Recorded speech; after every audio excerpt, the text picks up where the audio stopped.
السلام عليكم ورحمة الله وبركاته. أهلا وسهلا بكم حبايبي في قناة منوعات دودي. هنقدم النهاردة مع بعض كعك العيد. يا رب الطريقة تعجبكم. هنقدمها وهنقدم المكونات بسيطة جدا وسهلة. الطريقة سهلة جدا. كعك ناعم وجميل جدا. يا رب يعجبكم. ما تنسوش لايك وشير واشتراك للقناة تشجيعا منكم. وما تنسوش تصلوا على الحبيب عليه أفضل الصلاة والسلام. تعالوا حبايبي مع بعض ونشوف عملنا الكعك الحلو الجميل الذهبي من فوق ومن تحت ده ازاي. شايفين دايب ازاي وجميل محمص طبعا من جوه ومن بره. احنا بنحبه كده. شايفين. وكل سنة وانتم طيبين. تعالوا نشوف عملنا الكعك ازاي. هنعمل 3 كيلو دقيق مع بعض، وهنضيف لكل كيلو دقيق هياخد 3 كوبايات سمنة معانا. مقدار الكوب اللي احنا بنعاير بيه 200 ملي، يعني هنعمل 600 ملي سمنة، يعني 3 كوبايات لكل كيلو دقيق.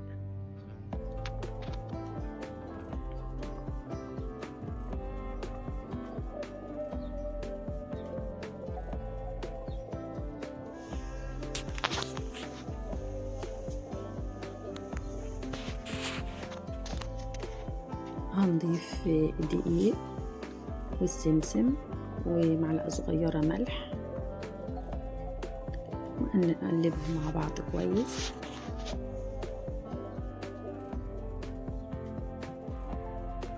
في الوقت ده السمنة بتكون على النار بتتقدح. ونجهز كوب مية هنضيف فيه معلقة خميرة فورية، 3 معالق خميرة فورية هنضيفهم.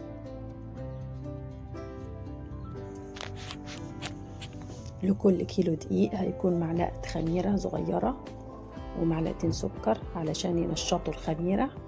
هنقلبهم كويس في الكوباية ونتركهم على جنب علشان يتفاعلوا على ما نجهز مع العجينة بتاعة الكعك.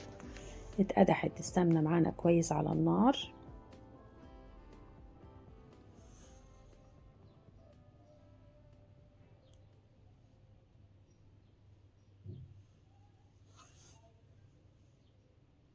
هنضيف السمنة شوية شوية بشويش لأنها مقدوحة على الدقيق والسمسم والملح اللي احنا ضفناهم مع بعض.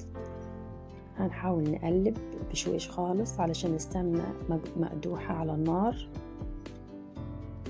هنحاول نخلط الكمية كلها ونبس الدقيق مع السمنة.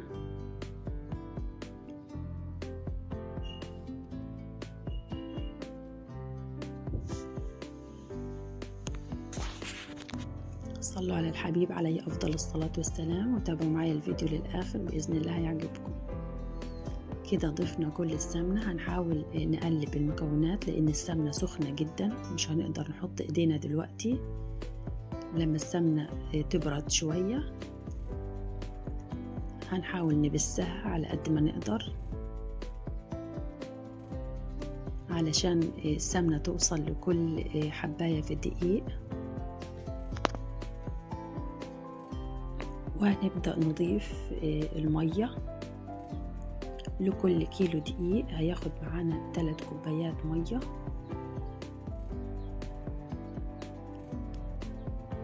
كده ضفنا 8 كوبايات، والكوباية رقم 9 هي اللي مدوبين فيها الخميرة الفورية والسكر.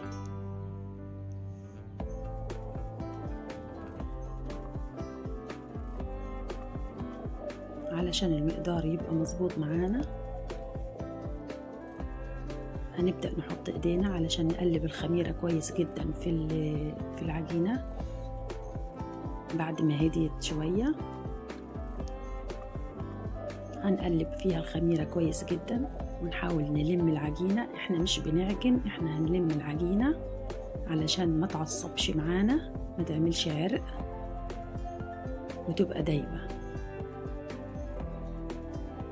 شايفين الكعكة عجينتها جميلة جدا. كده المقدار متساوي.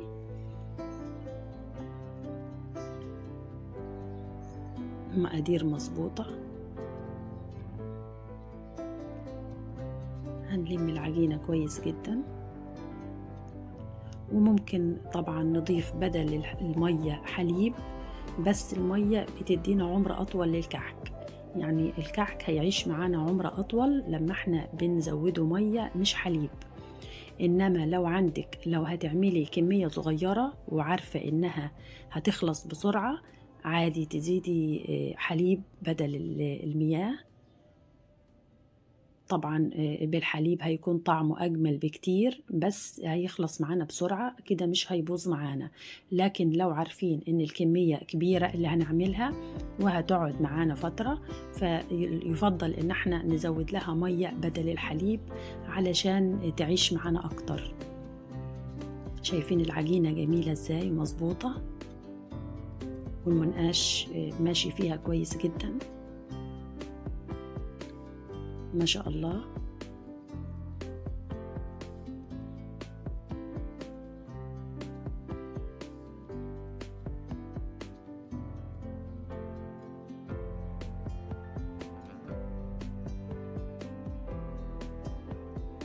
هنسيبها شوية ترتاح ونبدأ نكورها بحسب حجم الكحكة اللي احنا هنعملها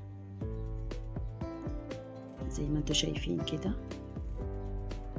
وهنبدأ ننقش بالمنقاش الأشكال اللي احنا عايزينها.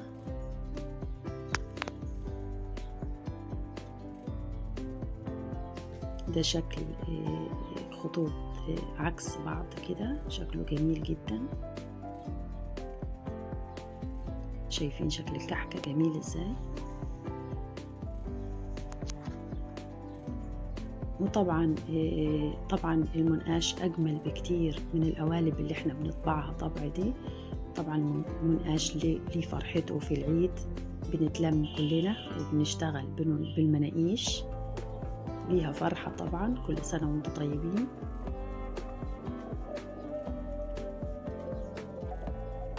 شايفين الشكل جميل ازاي ما شاء الله. الأشكال جميلة طالعة معانا.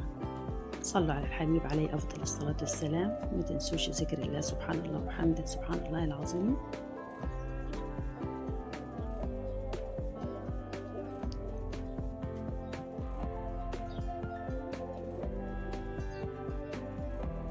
ودي شكل ورقة شجرة.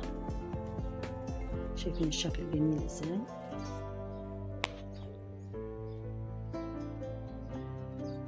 نقشات مختلفة.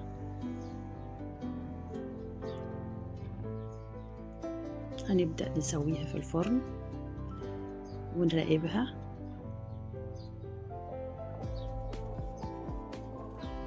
شايفين الكعك جميل ازاي في الفرن ما شاء الله. احنا بنحبه لونه ذهبي من فوق ومن تحت كده زي ما انتوا شايفين.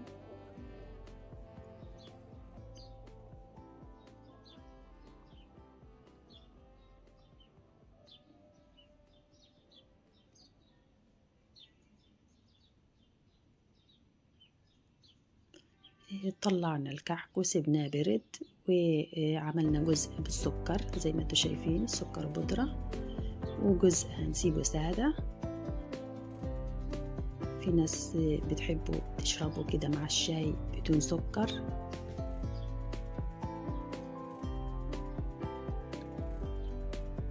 يا رب الفيديو يكون عجبكم. شايفين اللون لونه ذهبي جميل جدا، محمص، بيبقى من بره ومن جوه.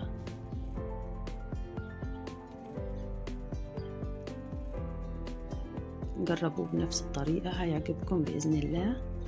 لو بتحبوا الكعك محمص بالشكل اللي انتوا شايفينه ده. شرفتوني حبايبي. يا رب الفيديو يكون عجبكم، ويا رب أكون قدرت أقدم لكم معلومة ولو صغيرة. شكرا لكم، وكل عام وأنتم بخير.